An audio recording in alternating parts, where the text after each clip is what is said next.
4 by 4. Okay. 4 by 4 by 4. Yeah. Coach Coach. You have to put it on there with the tone.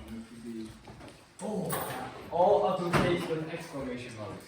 I don't know about exclamation marks. Okay. That sounds like you're yelling at me. Not like the. Here we go. So 15.2 is analyzing statistical data. So this is where we are going to throw in the box and whisker plots. So yes, the box and whisker plots use medians. Okay, so what do box and whisker plots use? Medians. Yeah, there we go. So it's going to be on the quiz. Probably. Probably. So there's a chance it's not. So box and whisker plots use the measure of central tendency it uses as a median. With a box and whisker plot, you will typically you would have a number line up here as well, and the number line would represent numbers, obviously. So it depends on what you're looking at. You could create the number line to kind of fit, so you don't have to go 0 to 100 if you're doing scores. And the scores were like the low was like 32, but you could start it. You could start it at 20, go up to 90 or whatever. But usually the number line, that's where you would put the numbers that would in general match, or you could go 20, 30 here, and let's say this number was 32.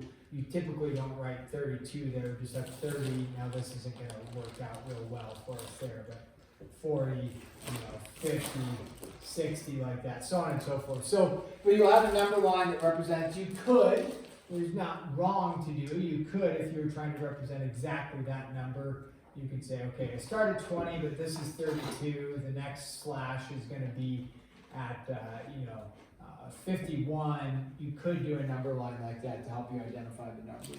So what are the numbers that we're using to create these 1, 2, 3, 4, 5 dots? This is your lowest.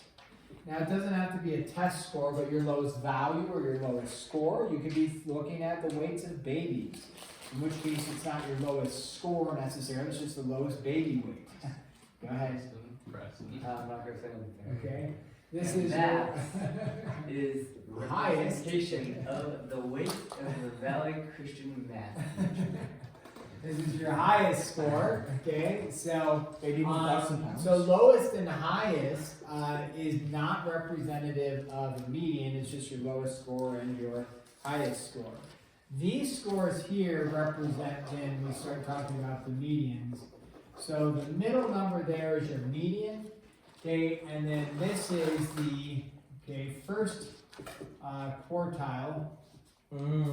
Yes. If you've heard of that, have you heard of that? Yep. Okay, this is your third quartile. Because if you think about it, it's split up into quarters, 1, 2, 3, 4, like 4 quarters, so it's called a quartile. So that's your first quartile and your third quartile. The first quartile, how do you find that dot? That dot is found by the median of the lower half of data. The third quartile is found by the median of the upper half of the data. Okay, now, if you have, depending on the numbers that you end up with, you can have, let's do this. I don't want to necessarily write down a bunch of numbers, but you have 32, 40, 50, 60, and 70. Okay, if you're looking at these numbers, the median is going to be 50. When you go to look at the median of the lower half of data, you do not include 50. You can look at these, like the lower half of data is here, the upper half of the data is here. So when you look at the median of the lower half of the data, you would only be looking at those two numbers. 36. Okay? So then you look at, and then here to find the median of the upper half of the data, you only look at those two numbers, right? So don't use the median for the lower half of the data, don't use the median for the upper half of the data. The median is just the median. However, well, not however, that's found. Leave it there. If we add on another number, call it 80 or something, then we recognize that now the median is what? 55. So we have to add a different number in to be the median. Therefore, when you look at the lower half of the data, is 50 included in the lower half of the data? Yes. Yeah, you bet. So 50 is the lower half, 60 up is the upper half. So then, in that case, there's your first quartile, there's your third quartile. Okay, so that is where sometimes the confusion falls, is that sometimes people use that. In the previous example, they use 50 for the lower half and the upper half and the median. Not true. When you have a situation like this, when you find the average to get the median, then you do use all the numbers that are in your data set for finding the first quartile and the third quartile. Something the book doesn't talk about, I don't think I have to double check, they do talk about it in the pre-calc book, which is important to make a note of, is the interquartile range. The interquartile range is the difference between the quartiles, third quartile and first quartile. The reason why the interquartile range is important, so in this case, if we were doing this, this would be 55, this would be 70, and this would be 40, right? And so the interquartile range is this difference right here, which in this case, the difference would be 30. I guess I was saying that was 55. So the interquartile range can be used to eliminate outliers. Okay, I don't know if you've heard that term, outliers. But if you're looking at data, sometimes you say, well, is this helpful to be looking at this when, if you're like, man, I'm looking at this data set and there's this, you know, it looks like this, let's say. And when you look at the data though, there's really only like one number way out here. But it really it represents like, man, there's a ton of numbers out here. But maybe the bulk of those numbers is actually all in here, and there's only one random number out there, skewing the data a little bit.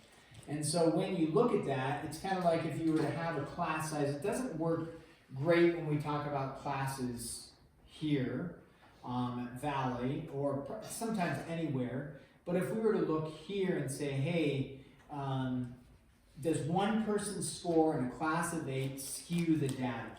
Well, let's say, because usually what people say is like, everybody flunked that test. That's ridiculous. That was so hard. Everybody flunked, right? They did this attitude. Because they're trying to justify their pathetic score. So they want to search around and make sure everybody flunked. Everybody flunked. And then it's usually, yeah, except for, and then they name the name. Yeah, but that doesn't count because they're so smart, right? They usually find the outlier in their mind and then get rid of them. They don't count. Well, the issue with that is in here is we've already gotten rid of a bunch of the chaff, right? If you think about Most of it. well, we got rid of it. Now you're okay, so like oh shoot. Right, in Algebra 1 was the class size relatively rounded and full. There's I can't. Did I teach you guys Algebra 1? No, we have this No. as each. This is 8, right. So, but there's more people in Algebra 1, right? Then you got the geometry. Most people took geometry, right? And then all of a sudden you get Algebra 2. Did you start losing some people? Oh, yeah. So now this is representing theoretically the people that have a little more aptitude for math, or their parents are a little more like, hey, you should take this, and they're going to be putting a little bit of pressure on you to do well. So all of a sudden, this isn't a class, a general rounded class of a bunch of different, you know, random assortment of people. It's generally trending towards, okay, we're getting rid of some of those people that struggled, let's say, or didn't do extremely well. And then when we get to pre-calc, you get rid of a couple more, and pretty soon you're saying, well, all of you, it becomes maybe all of you theoretically could be considered outliers in a good way, or many of you. So it becomes harder to look at that data. But if you took the general, let's say this is just a class size of 60 kids in a class, and they're taking, and 59 kids bottom out, and only one does well, then you say, well, maybe we have, then you could consider more like the outlier. That one person out of 60 kids, that doesn't make sense. Everybody did awful, but one could be good, right? So usually here, I don't usually start considering outliers in general. So the interquartile range is this idea that you can say, well, how do you know they're an outlier? Like what determines it? Well, you can look at the interquartile range, and there's things that you can do to say different, like textbooks or different people or different data or statistics might say something different. But if your score is 1.5 times the interquartile range, which in this case would be what, 45. If your score is 45 more than the third quartile, so 35 more. So if you're past a 105, so anything past a 105 out here would be considered an outlier, and you just get rid of that data set. So then you would say, like if you're talking about a test score, you would say, well, if I want to be reasonable or fair, I should get rid of that outlier and not say, no, people did well on this test. You just didn't study. Which could be the case, but it's not really fair to say, well, the genius is getting this incredible score, everybody else is struggling. But it's like, nope, they understood it, you should have too. It's like, well, that's not really fair, right? I mean, it can be unfair at times.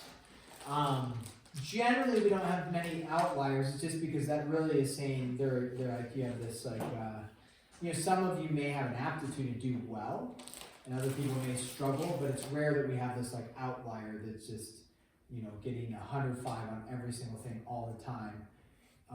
And I would understand that if the masses were getting 60s and we had one person getting 105, I would understand it probably an outlier. But rarely does everybody get 60s in here, right?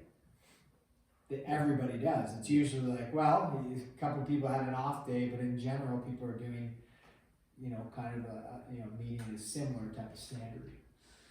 So that's how you could determine. The 1.5 is not arbitrary, but it's like, it could be debated. Well, are we going to use 1.5 times the interquartile range, 1.2, 1 times the interquartile range to get rid of outliers? We're not going to have to worry about getting rid of outliers in this book. They don't discuss that, but it's worth making a note. There's a book you could read. I don't know. I got to be careful recommending books because I read it a long time ago, and it was actually an audiobook. And sometimes when you have audiobook, you kind of forget what you heard sometimes. So I should be careful. But Outliers by Malcolm Gladwell. I don't know if anybody's heard of that book. It was a very fascinating book trying to determine these things that were like, wow, look at this genius. Are they really a genius, or were they the fact that they just put in a lot of time, and then that time equated to a high aptitude? So like Steve Jobs was one of the people they looked at. Bill Gates, was Bill Gates this genius, or did he or Steve Jobs, or did they just spend thousands and thousands of hours dedicated to the craft and became and perfected it? And that's what they look at in this book. And so I think the hours, I'd have to go back and review, but I think the general idea is 10,000 hours of practice at something you can become, something like, you can become like a professional at some level for it. Now there is a level of like, well, I could practice for 10,000 hours and still not be able to make it to the professional level of whatever it is, the NBA, let's say, or something like that. But if you spent 10,000 hours practicing something, you'd probably get pretty good at it, including staring at the backside of goats. Yeah, I got pretty good at it. You got pretty good at it. It's an art. It was an art, yeah. Okay, so if you want to read a good book, I think it is. If you start to read it and you're like, whoa, this has some stuff that isn't good, let me know and I won't ever mention that again. So box and whisker plots, that's how you find it, that's how you draw it. You don't write this stuff like down here that I just wrote. You don't write all that stuff. You just draw this with a number line, and the number line can be general, or you can make it detailed and specific if you wanted to.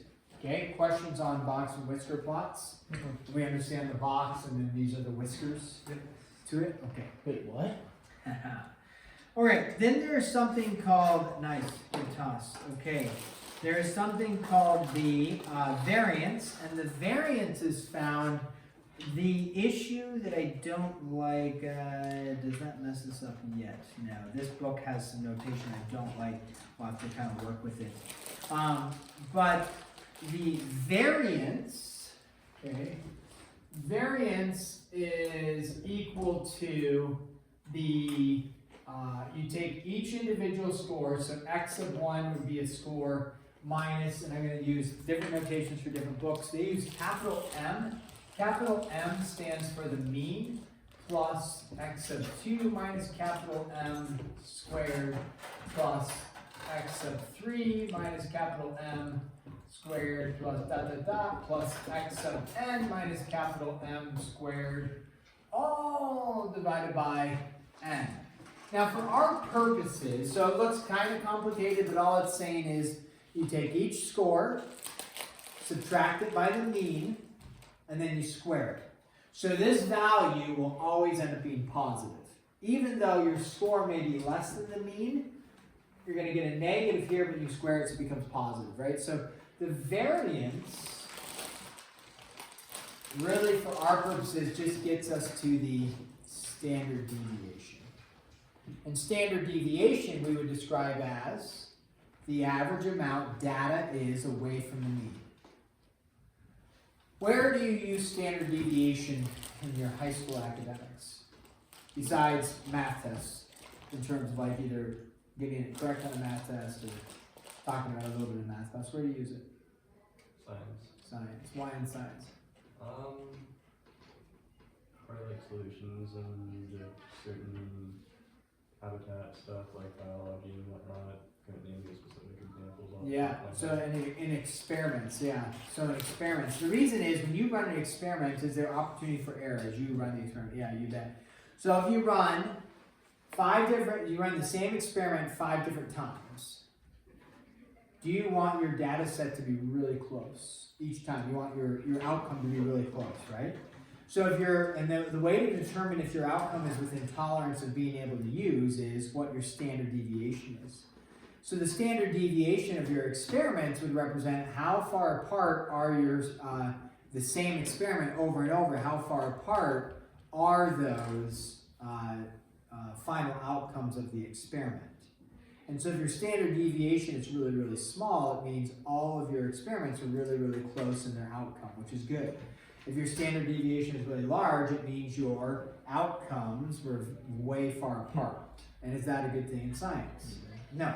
It says something's off here. I need to reevaluate.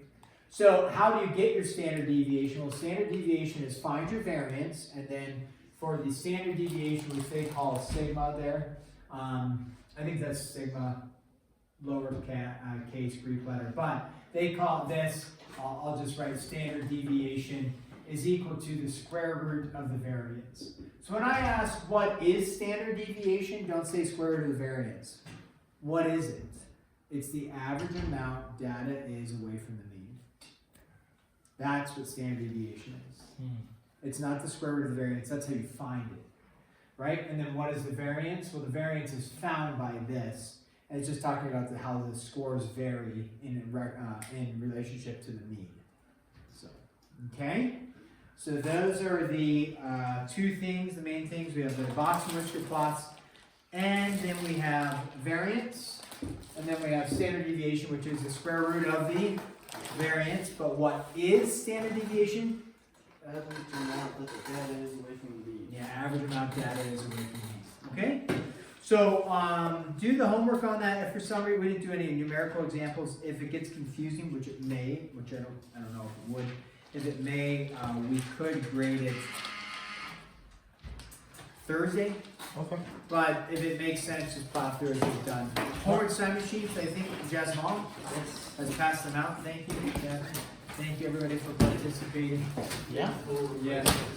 Yeah, space for replacement TA. You can